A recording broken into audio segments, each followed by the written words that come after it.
Единственная женщина, претендующая на пост президента Республики Казахстан, прошла проверку на соответствие требованиям, которые предъявляются кандидатам. Об этом сегодня в Центральной избирательной комиссии сообщил секретарь Центра избиркома Бахыт Мельдешев. По его словам, кандидат Лимана Койшиева является гражданкой Республики Казахстан по рождению, последние 15 лет прожила в нашей стране и свободно владеет государственным языком.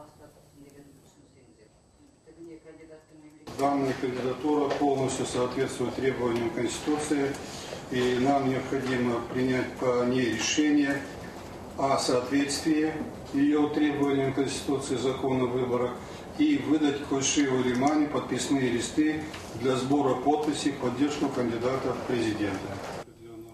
В то же время 4 кандидатуры Центр избиркома отклонил. 2 претендентов из-за несоответствия возрастному цензу, они младше 40 лет. Еще 2 провалили экзамен на знание государственного языка.